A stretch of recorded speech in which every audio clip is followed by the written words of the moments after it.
দরবারে কালিমাতুস সুজুদ আদায় করে নিচ্ছি যে মহান রব্বে কারীম ফার্ড অফ হেভেন তথা এই জান্নাতের বাগানে আপনাকে আমাকে এই আলিমানাত তার কত জমি আছে, কত টাকা আছে, কোথায় কি আছে সে নিজেও কিন্তু জানতো না। এই আলিমানাতও একদিন তার বন্ধুদের সঙ্গে করে নিয়ে চা খেতে গেছেন। কি খাইতে গেছেন? আমার আলোচনা কিন্তু এটি নয়। তারপরেও আপনাদের এই বিবেকটাকে জাগ্রত করবার জন্য এই ঘটনাটা তুলে ধরা, যে পৃথিবী বেশি কেউ বলে নাই, এর মধ্যেই আপনাকে ইন্তেকাল করা লাগবে, এই পৃথিবীর থেকে বিদায় নিতে হবে। আলিমানাত চিন্তা করলো, ডাক্তাররা আমার তো সম্পদের অভাব নাই, বিশ্বের শ্রেষ্ঠ ধনী আমি, 1 নাম্বার ধনী আমি। বলল যে স্যার আপনার ধনী, আপনার টাকা পয়সা জমি জমা কোনো কাজে আসবে না। যুবকেরা আজকে বাড়িতে গিয়া হাইব্রিড মোবাইলটা নিয়ে আলিমানাত লিখে সার্চ দিবেন। বেশি বয়সের মানুষ ছিল না, সর্বোচ্চ তার বয়স 28 বছর, এর মধ্যেই সে এত বড় ধনী হয়েছে, এর মধ্যেই পৃথিবীর থেকে বিদায় নিয়েছে।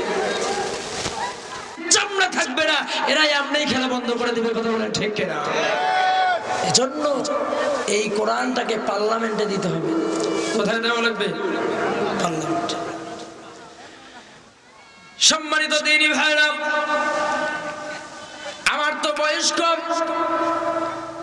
বিগত দিনে যে সরকার ছিল 15টা বছর মোটামুটি একটু বুঝমান হবার পর থেকে এনাকে সরকার দেখেছি, কিন্তু এতটুকুন দেখেছি ওনার আমলে, বিগত সরকারের আমলে আমরা তাদের বিরুদ্ধে বলতেছি না। এখন তার বিরুদ্ধে বললে গেল আমার এলাকার মানুষ যেহেতু বলবে যে এত মারাত্মক খারাপ, সরকারের বিরুদ্ধে বলতেছি না, বাস্তব কথাটা আপনাদের সামনে তুলে ধরি, যেটা বলা জরুরি। বিগত দিনে যিনি সরকার ক্ষমতায় ছিলেন তিনি এই বাংলার জমিনে বেশ্যাখানার লাইসেন্স দিয়েছিলেন। বলেন ঠিক কিনা? মদের লাইসেন্স দিয়েছেন, আর কোরআনের মাহফিলে 144 জারি করে দিয়েছিলেন। এরা কি মানুষ? যারা এখানে কথা বলেছে কারো বাপদাদার কথা বলে নাই, বরং কোরআন থেকে কথা বলেছে। আমরাও আজও বলতেছি সুদের কথা, ঘুষের কথা, এগুলো কি কোরআনে নাই? এগুলা বলতে গেলেই মরবি খারাপ। এ কথা তারা বলবে নাকি? কি বলবে? আপনাকে কান্দে এত লাভ নাই রে ভাই, কারণ আপনাকে কান্দনের কথা বললে আপনি ফিরে আসবেন না। সুদের কথা, জুয়ার কথা, অন্যায়ের বিরুদ্ধে স্লোগান দিতে হবে। প্রত্যেকটা মানুষের ঈমানি দায়িত্ব, এটা তো বলতেই হবে। এই মানুষগুলোকে একত্রিত করতে হবে। আল্লাহ তাআলা বলেছেন ওয়াতাসিমু বিহাবলিল্লাহি জামিআন ওয়া লা তাফাররাকু। মুসলমান তোমরা একতাবদ্ধ হও, একতাবদ্ধ হও, সীসা ঢালা প্রাচীরের মতো। কখনো তোমরা বিচ্ছিন্ন হয়েও না, হলে পরে কি হবে? ভারত তোমাদেরকে ধ্বংস করে দিবে। ভারত তোমাদের দিকে ছো মেরে আছে, তোমরা যদি আলাদা হয়ে যাও ভারত তোমাদেরকে গ্রাস করবে। ভারতের টার্গেট হলো বাংলাদেশের মানচিত্রকে উঠায়া দিয়া হিন্দুস্তান বানাবার তালে আছে। কথা বলেন ঠিক কিনা? কিন্তু বাংলাদেশের মুসলমানদের শরীরে 1 বিন্দু পরিমাণ রক্ত থাকা পর্যন্ত এই বাংলাদেশকে 1 জাররা পরিমাণ বাংলার জমিন ছেড়ে দিব না। কথা বলেন ঠিক কিনা? প্রয়োজনে গজওয়ায়ে হিন্দের জন্য বাংলাদেশের দামাল যুবকেরা প্রস্তুতি নেবে এবার। ঠিক কিনা বলেন? সম্মানিত দিনী ভাইরা, পাকিস্তানের বিরুদ্ধে সেই সময় মাত্র 6 কোটি মানুষ যুদ্ধ করে পাকিস্তান থেকে এই বাংলাদেশে রূপান্তরিত করেছেন। লাল সবুজের পতাকা এই বাংলার জমিনে উড্ডীন হয়েছে। যদি এরপরে ভারত তাকায় 18 কোটি মুসলমান কাপড়ের কাপড় মাথায় বেঁধে ভারতের সঙ্গে যুদ্ধ করে বাংলার জমিনে কালিমার পতাকা উড়াবে, কারা কারা এই জন্য রাজি আছেন? হাত তুলে আল্লাহকে দেখা।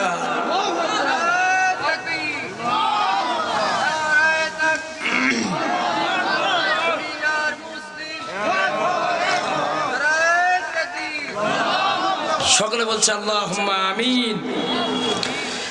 সম্মানিত দ্বীনী ভাইরা, আল্লাহ পাক রব্বুল আলামিন বলেন, গোলামেরা ওয়ালা তাকরাবুস সিনা ইন্নাহু কানা ফাহিশা। আল্লাহু আকবার। আল্লাহ পাক রব্বুল আলামিন বলেন, জিনা এমন একটি গুনাহ, পৃথিবীতে যতগুলো অন্যায় কাজ আছে, অপরাধ কাজ আছে, তার মধ্যে নিকৃষ্ট একটি কাজ হলো জিনা। আমার ভাইয়েরা, হাত দিয়েও জিনা হয়। কেমনে জিনা হয় আমি আপনাদেরকে বলি। সম্মানিত দিনী ভাইয়েরা, যারা বিশেষ করে হাইব্রিড মোবাইলগুলো চালান, ফেসবুক চালান, প্রথমে একটি দেখা গেল যে অশ্লীল ভিডিও চলে আসলো। এই যে আপনি হাত দিয়ে টানাটানি করলেন, আঙ্গুল দিয়ে ঠেলাঠেলি করলেন, দেখতেছেন, বাড়াচ্ছেন, কমাচ্ছেন। অনেক যুবক ভাই আছে রাস্তার মোড়ে দাঁড়িয়ে থেকে অনেক মেয়ের ছবি দূর থেকে তুলে, এরকম আছে না নাই? কথা বলেন, আছে না নাই? আমি ওই ভাইদেরকে বলি, আমার ভাইয়েরা, আপনি যেই মেয়েটার ছবি উঠাইলেন, একটু আপনি বিবেক দিয়ে বুঝে বলেন তো দেখি, আপনি যে কাজটা করলেন, ওই কাজটা যদি আপনার বোনের বেলায় আর একজন যুবক করে, আপনার কেমনটা লাগতে পারে? আল্লাহর রাসূলের দরবারে একজন সাহাবী আসলেন। আসার পরে বললেন, ইয়া রাসূলুল্লাহ, ইয়া হাবিবাল্লাহ, আমার জিনা করতে মনে চায়। আল্লাহু আকবার বলেন, জোরে বলেন না আল্লাহু আকবার। বললেন যে আল্লাহর নবী, আমার জিনা করতে ইচ্ছে হয়। আল্লাহর রাসূল বললেন, ও আল্লাহর গোলাম, তোমার জিনা করতে মনে চায়, আমি তোমাকে বলি, কেউ যদি তোমার খালার সঙ্গে জিনা করতে চায়, তুমি কিভাবে দেখবা?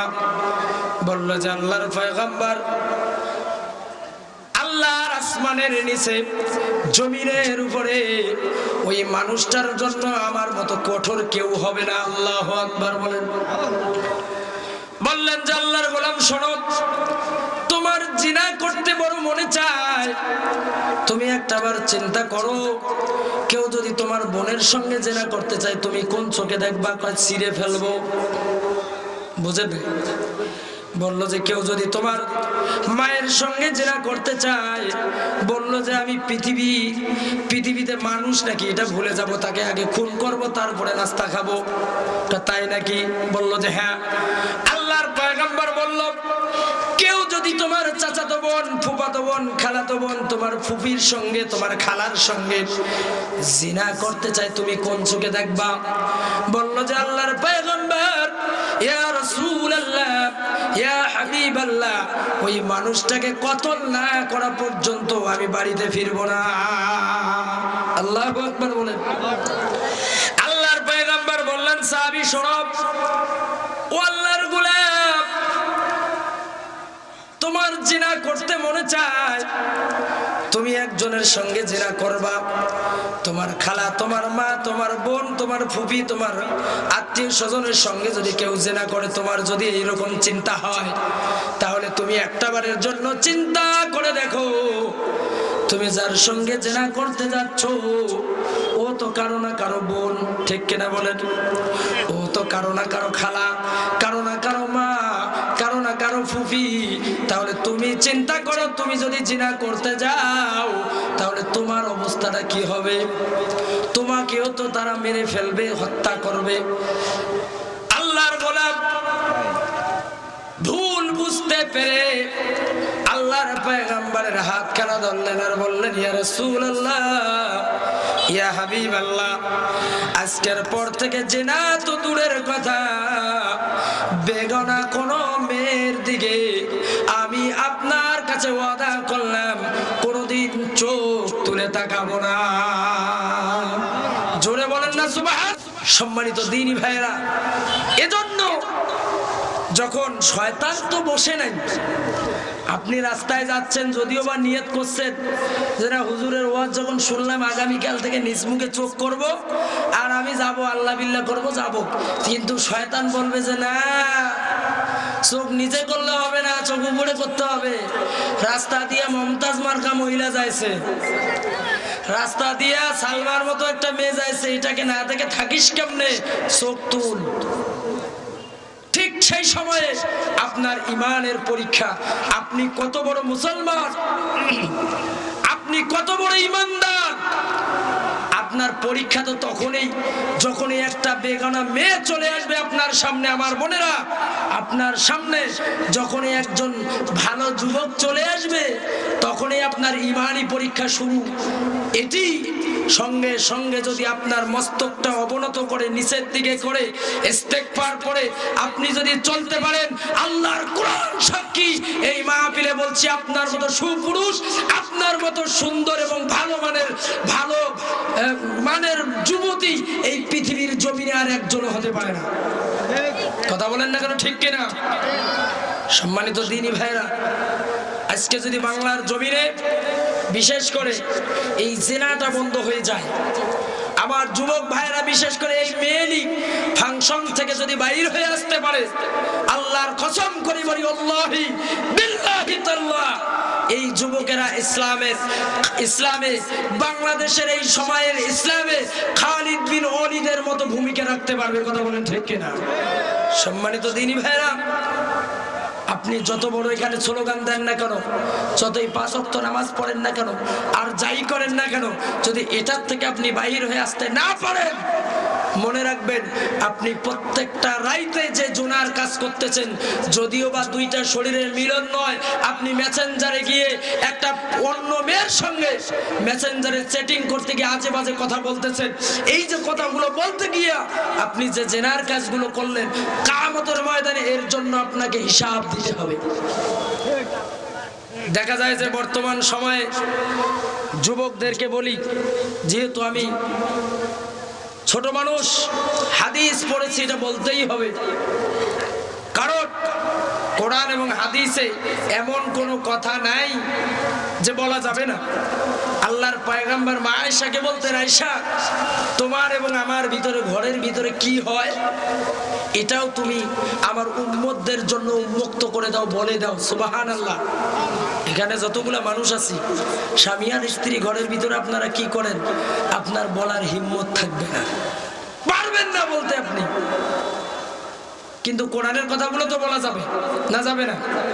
হাদিসের কথাগুলো তো বলা যাবে না, কি যাবে না?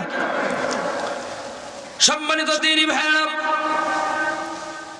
বর্তমান সময়ে একটি রোগ আমার যুব সমাজে, আমার যুবক ভাইরা, হাইব্রিড মোবাইলগুলোতে ভারতীয় কিছু সাইট রয়েছে, যেই সাইটগুলোতে ব্লু ফিল্ম রয়েছে, অনেকে আবার আছে কিছু কিছু নোংরা গ্রুপ রয়েছে, এই গ্রুপগুলোতে ঢুকে অনেকেই ব্লু ফিল্ম দেখে, দেখবার পরে মাস্টার বিষয়, অর্থাৎ হাদিসের ভাষায় যেটাকে বলা হয় হস্তমৈথুন।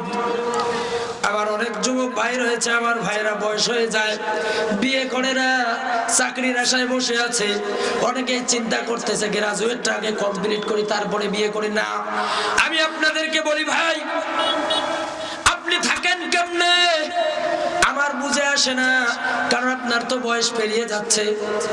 তার মানে এর দ্বারা বোঝা যায়, আপনার এই কথার দ্বারাই বোঝা যায় আপনি হস্তমৈথুনের ভিতরে আসক্ত রয়েছেন। আপনাদেরকে একটি চমৎকার হাদিস থেকে শোনাই, যেই যুবক যুবতীরা মাস্টার বিষয়ের সঙ্গে জড়িত রয়েছেন, হস্তমৈথুনের ভিতরে জড়িত রয়েছেন, হাদিসের ভাষায় এই কথাটা বলতেই হয়। আমার ভাইরা, যেহেতু এটাও একটি মারাত্মক জিনা, কেননা হস্তমৈথুনে গেলে হাদিসের ভাষায় বলা হয়েছে সামনে একটা আয়না দাঁড় করাইতে হয়। আল্লাহু আকবার।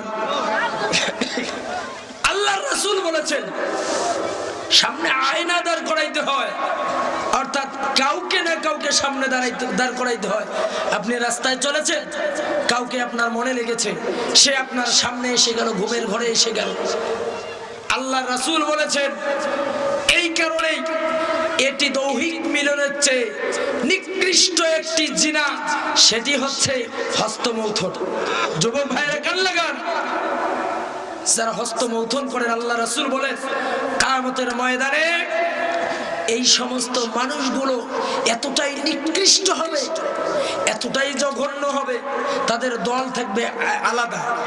কেমন? কিয়ামতের মাঠে সূর্যটা মাথার কাছে চলে আসবে, মানুষের মাথার মগজগুলো টকবক টকবক করতে থাকবে।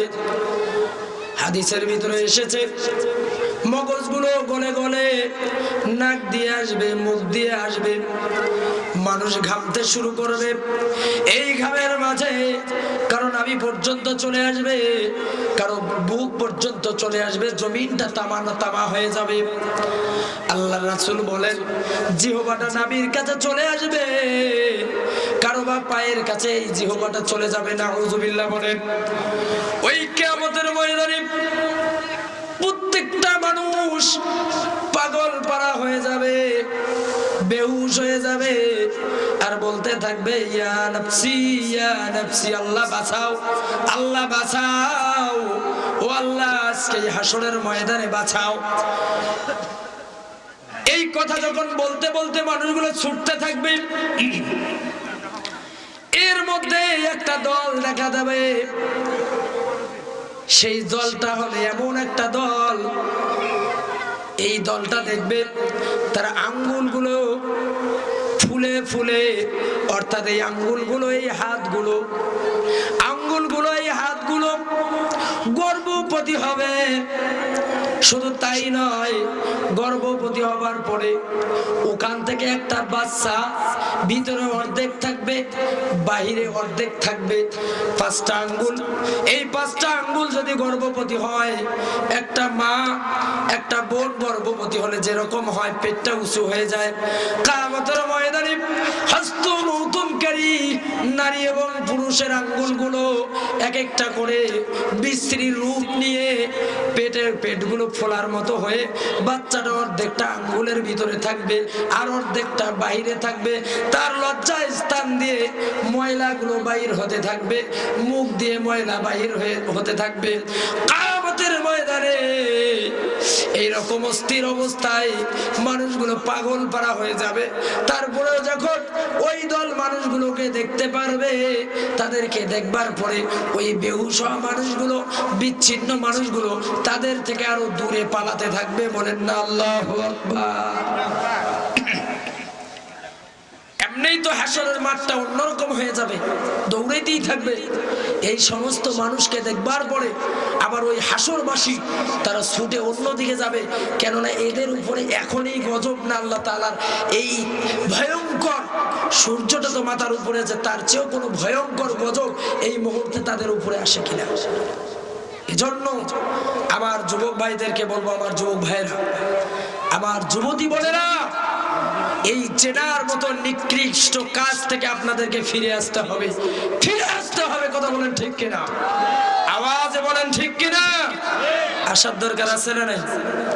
আবার অনেক বিবাহিত মানুষও জেনা করে, এদের জেনা দেখলে মাথা খারাপ। বিয়ে হয়েছে, শ্বশুর বাড়ি গেছে, শালিকে নিয়ে বউ থুইয়া বউকে সাইড করে দিয়া শালিকে নিয়ে শুয়ে থাকে। এরকম কিছু কুলাঙ্গার আছে না নাই? কথা কয় না, আছে না? না বললে বুঝবো যে আপনারা ওই দলত আছে। আওয়াজে বলেন, যারা বিয়ে করেছেন স্ত্রীকে সাইড করে থুইয়া শালিকে নিয়ে শুয়ে থাকে, ওটা বলে বই নয়। আছে না নাই? কথা কয় না, আছে না নাই? মানে শালীর শরীরে যা আছে টিপাটিপি করে দেখতেছে, মাসাজ করে দেয়। কত এত বুঝে ব্যথা ধরেছে, আবার গান গান, মানে হাত টিপতেছে, পাও টিপতেছে, আবার গান গায়। তোর কোন কোন জায়গায় ব্যথা গো, শালী বলো না। আছে না না? কথা বলেন না কেন? এটা মারাত্মক একটা জিনা। আল্লাহর রাসূল সাল্লাল্লাহু আলাইহি ওয়াসাল্লাম, তেনার একজন শ্বশুর, আল্লাহর রাসূলের শ্রেষ্ঠ 4 জন সাহাবী। কয়জন? আর ওজে বলেন, আপনারা সবাই জোরে বলেন তো কয়জন? এ যুবকরা আওয়াজ দিয়ে বলো কয়জন? 4 জন। একজন হলেন হযরতে আবু বকর রাদিয়াল্লাহু তাআলা আনহু, আরেকজন হলো হযরতে ওমর রাদিয়াল্লাহু তাআলা আনহু, একজন হলেন ওসমান রাদিয়াল্লাহু তাআলা আনহু, আরেকজন হলেন হযরতে আলী কাররামাল্লাহু রাদিয়াল্লাহু তাআলা আনহু। বলেন সুবহানাল্লাহ। অনেকেই আমরা জানি না। এই 4 জনের ভিতরে একটা মজার ব্যাপার হলো এই, আল্লাহর রাসূলের এই 4 জন সাহাবীর মধ্য থেকে 2 জন সাহাবী হলেন আল্লাহর রাসূলের শ্বশুর। বলেন সুবহানাল্লাহ। হযরতে আবু বকর, হযরতে ওমর ফারুক রাদিয়াল্লাহু তাআলা আনহু 2 জন কি, আর 2 জন হলেন জামাই। হযরতে ওসমান রাদিয়াল্লাহু তাআলা আনহু, তেনাকে বলা হয় জিন্নুরাইন। আল্লাহর রাসূলের 2 জন মেয়েকে হযরতে ওসমান রাদিয়াল্লাহু তাআলা আনহু বিয়ে করেছেন। বলেন সুবহানাল্লাহ। 2টা মেয়েই মারা গেছে। আল্লাহর রাসূল বলতেন, যদি আমার আরেকটা মেয়ে থাকতো আমি ওসমানের হাতে তুলে দিতাম। সুবহানাল্লাহ। আরেকজন হলেন হযরতে আলী রাদিয়াল্লাহু তাআলা আনহু। তার মধ্যে আল্লাহ রাসূল সাল্লাল্লাহু আলাইহি ওয়াসাল্লাম হযরত আবু বকর রাদিয়াল্লাহু তাআলা আনহু কন্যা মা আয়েশা রাদিয়াল্লাহু তাআলা আনহাকে বিয়ে করেছেন। বিয়ে করার কিছুদিন পরেই তিনি শ্বশুর বাড়িতে গেছেন। সুবহানাল্লাহ বলবেন না? কে গেছেন শ্বশুর বাড়িতে? বুঝতেছেন কথা? বুঝতেছেন? এখানে কি মাইক আছে? শুনতেছেন আপনারা? এটা আওয়াজ দেন, শুনতেছেন? কে গেছে শ্বশুর বাড়ি? আল্লাহর রাসূল আবু বকরের বাড়িতে গেছে। আবু বকর হলেন আল্লাহর রাসূলের শ্বশুর। শ্বশুর বাড়িতে যাওয়ার পরে আপ্যায়ন যা করেছে আলহামদুলিল্লাহ, আল্লাহর রাসূল মহা খুশি। কিন্তু কিছুক্ষণ পর মা আয়েশা রাদিয়াল্লাহু তাআলা আনহার ছোট বোন আল্লাহর রাসূলের ঘরে গেছেন। যাওয়ার পরে একটু দুষ্টামি করেছেন। আল্লাহর রাসূল সাথে সাথে রেগে লাল হয়ে গেছেন, ঘর থেকে বাইর হয়ে চলে গেছেন। বলেন আল্লাহু আকবার। সামনে গিয়ে ছোট্ট মানুষ, খুব ছোট্ট, রেগে লাল হয়ে গেছেন, ঘর থেকে বাইর হয়ে গেছেন। আল্লাহর রাসূল যখন বাইর হয়ে গেছেন, মা আয়েশা জিজ্ঞাসা করেছেন, ইয়া রাসূলুল্লাহ, ইয়া হাবিবাল্লাহ, আপনি কেন রেগে আসলেন? আমার বোন তো ছোট্ট মানুষ। বলল যে, শোনো, আগুনকে হাতে নিতে পারি, আগুনকে হাতে নিতে পারি, কিন্তু কোন শালীকে আমি দুলাভাই হয়ে তাকে সঙ্গ দিতে পারি না, কেননা আগুনের চেয়ে ভয়ঙ্কর দুলাভাইয়ের কাছে শালী। আল্লাহু আকবার বলেন। আমরা যতটা নরমালি ভাবি নেই, ওরে বাপ রে বাপ, বিয়ার দিন শালী এসে দুলাভাইয়ের জায়গায় ও জায়গায় হলুদ মাখি দেয়। আছে না নাই? কথা বলেন না কেন? আছে না নাই? আবার কি করে? দেবরে ভাবির বাড়িতে যায়, নতুন ভাবি হলুদ মাখার জন্য ছোট ভাইকে পাঠায় দেয়, যা তুই হলুদ মাখে আয়, তুই আগে যা টেস্ট করে আয়, তারপরে আমি তো দেখবো ইনশাআল্লাহ। এরকম কিছু কুলাঙ্গার আছে না নাই, যে হলুদ মাখায় জায়গায় ও জায়গায়। নাউযুবিল্লাহি মিন যালিক। আল্লাহর রাসূল বলেছেন, আগুনের চেয়েও ভয়ঙ্কর ভাবির কাছে দেবর, দেবরের কাছে ভাবি। অথচ ভাবি আর দেবরে 2 জনে একই বিছানায় শুয়ে থাকে, ভাইও কিছু বলে না, বাবাও কিছু বলে না, মায়েও কিছু বলে না। দেবর তো ছোট ভাইয়ের মতো। আছে না নাই? আপনি 5 ওয়াক্ত নামাজ পড়েন, খবরদার, আপনার নামাজ কোনো কাজে আসবে না যদি এরকম জেনার মধ্যে আপনি লিপ্ত থাকেন। এজন্য যারা বিয়ে করবেন, আমার যুবক ভাইরা যারা বিয়ে করেন নাই, খবরদার ফিরে আসে। ঈমান যদি রক্ষা করতে চান তাহলে এখান থেকে ফিরে আসতে হবে। আসার দরকার আছে না নাই? আমার এলাকার যুবকেরা কাছে কাম হয়ে গেছে একেবারে এরকম। হাজী সাহেব, মনে রাখবেন ভাই, আজকে হয়তো বা আমি ওলিয়ারের কথাগুলো আপনার ভালো লাগতেছে না, কিন্তু একদিন ঠিকই কিয়ামতের ময়দানে জিনার মামলায় যখন আপনি জর্জরিত হবেন, ঠিকই সেই দিন আমার কথাগুলো মনে পড়বে। সেই দিন ঠিকই মনে পড়বে যে না, আমার এলাকার সন্তান ওলিয়ার তো ঠিকই কথা বলছিল, আজকে জেনার মামলায় ধরা খেয়ে গেছি। সম্মানিত দিনী ভাইরা, আপনাদেরকে বলি, একটু কান লাগান। এই জেনার জঘন্য একটি কাজ আল্লাহ বলছেন লা তাকরাবুস জিনা, জঘন্য একটি কাজ। জেনা কোন কায়দায় হয় আমি আপনাদেরকে একটু বলে দিলাম। জেনা কোন কায়দায় চলে আমি আপনাদেরকে বললাম। এখন আসেন, আপনি যদি এই জেনার থেকে ফিরে আসতে পারেন আপনার লাভটা কি, উপকারটা কি? আল্লাহর রাসূল সাল্লাল্লাহু আলাইহি ওয়াসাল্লাম এইভাবে সাহাবায়ে কেরামদেরকে সামনে নিয়ে একদিন ওয়াজ করতেছিল। আমার সাহাবীরা শোনো, ও সাহাবীরা শোনো, বনি ইসরাইলের 3 জন যুবক, কয়জন যুবক? আপনাদের ব্যাটারি এখনই যদি এত লো হয় তাহলে তো মুশকিল। বিশেষ করে বেশিরভাগ যুবক মানুষ আছেন, আপনাদের হস্তমৈথুনের দ্বারাই মনে হয় যে, আমার মনে হয় যে ব্যাটারি লো হয়ে গেছে। হ্যাঁ, এটাই তো বোঝা যায়। একটু আওয়াজ দেন, লিল্লাহে তাকবীর, লিল্লাহে তাকবীর। অনেকক্ষণ থেকে বসে আছেন তো এই জন্য মনে হয় যে শরীর চলতেছে। আমি একটু আপনাদেরকে ডিস্টার্ব দিব, এলাকার সন্তান তো, পরে যা কবেন কবেন, আমাকে কবেন আপনার গাতে পড়বে, তার মানে উপর দিকে থুতু বেলাইলে নিচের দিকে যাবে। যেহেতু এলাকার মানুষ, এখনই একটু কষ্ট দিব। আমি আপনাদের কাছ থেকে জানতে চাই, এই কোরআনের মহব্বত আমার এলাকার মানুষের অন্তরে কম না বেশি? আওয়াজ হয়নি, কম না বেশি? যদি বেশি থাকে এই কোরআনের সম্মানে, আমার সম্মানে না, এই কোরআনের সম্মানে আপনারা, আমি আপনাদেরকে 13 সেকেন্ড সময় দেব। জেনার থেকে ফিরে আসলেন, কি লাভ, কেমন লাভ? যদি কোন আল্লাহর গোলাম এই জেনার থেকে ফিরে আসতে পারে, আল্লাহর জমিনের উপরে ওর মতো উত্তম চরিত্রের মানুষ আর একজন হয় না। আল্লাহর পয়গম্বর, লিল্লাহে তাকবীর, সভাপতি সাহেবের আগমন মাহফিলের পক্ষ থেকে, লিল্লাহে তাকবীর। যে আলহামদুলিল্লাহ, মাহফিল কমিটির পক্ষ থেকে, আমাদের সকলের পক্ষ থেকে আজকের মাহফিলের সম্মানিত সভাপতি আলহাজ মোহাম্মদ মাহতাব হোসেন, বিশিষ্ট সমাজসেবক, মধ্য জমির বাড়ি হাজিটারি, তেনাকে, তেনার মঞ্চ, তেনার আসন, আল্লাহর পয়গম্বর মুহাম্মদুর রাসূলুল্লাহ সাল্লাল্লাহু আলাইহি ওয়াসাল্লাম সাহাবায়ে কেরামদেরকে তাফসীর শোনাচ্ছেন, ওয়াজ শোনাচ্ছেন। আমার সাহাবীরা শোনো, পুরান যুগের একজন 3 জন যুবকের কথা তুলে ধরলেন। 3 জন যুবক মিলে ব্যবসার কাজে বাইর হয়েছেন। আল্লাহু আকবার বলেন। কিসের কাজে? 3 জন যুবক ব্যবসার কাজে বাইর হয়েছে। রাস্তায় যাইতে যাইতে যাইতে যাইতে মরুভূমি একটা এলাকায় চলে গেছেন, নির্জন এলাকায় চলে গেছেন, যেই জায়গায় কোনো বাড়ি ঘর দুয়ার কিচ্ছু দেখা যায় না, শুধু মরুভূমি আর মরুভূমি। এমন একটা জায়গায় চলে গেলেন, মধ্যরাত হয়ে গেছে, হঠাৎ করে বৃষ্টি শুরু হয়ে গেল। এই বৃষ্টির মাঝে হঠাৎ ঝড় আসতে শুরু করলো।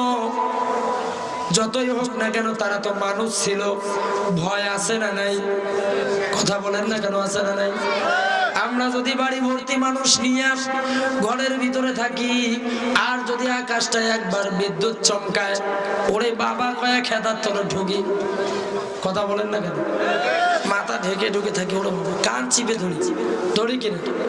অথচ নির্জন এলাকায়, যেখানে বাড়ি ঘর দর কেউ নাই, মানুষজন কিচ্ছু নাই, ঠিক এরকম একটি এলাকায় যখন চলে গেছে, প্রচন্ড ঝড় বৃষ্টি শুরু হয়ে গেছে। 3 জন যুবকই ভয় পেয়ে গেলেন, চিন্তা করতেছেন কোথায় গিয়ে মাথাটা লুকাবো, একটা ঘরও নাই, একটা গাছও নাই। হঠাৎ করে দেখতে পেলেন বিশাল বড় একটা গর্ত। আল্লাহু আকবার। 3 জনে মিলে চিন্তা করলেন যে আমরা এই গর্তের ভিতরেই ঢুকবো। বনি ইসরাইলের 3 জন যুবক গর্তের ভিতরে যখন ঢুকে পড়লেন, বড় একটা পাথর এসে এই গর্তের মুখে পড়লেন। আল্লাহু আকবার। গর্তের মুখে যখন পাথরটা পড়লেন, অনেক চেষ্টা করতেছে পাথরটাকে সরাবে, কিন্তু পাথরটাকে সরানো যায় না। আরো ভয়ের মধ্যে পড়ে গেলেন। এমনি ঝড় আরো পাথরটা মুখে এসে পড়ে গেছে। এখন এই পাথর সারা বেঁকে পৃথিবীর কেউ তো জানে না তারা ওই তিনজন ওই গর্তের ভিতরে আছে। এমতো অবস্থায় আপনারা বুঝে থাকলে বলেন, পৃথিবীর কেউ না জানলেও আল্লাহ তাআলা রহমান আর রহিম জানেন কি জানেন না? জানেন কি জানেন না? পৃথিবীর কেউ যেটা দেখে না, কে দেখেন? একটু আওয়াজে বলেন।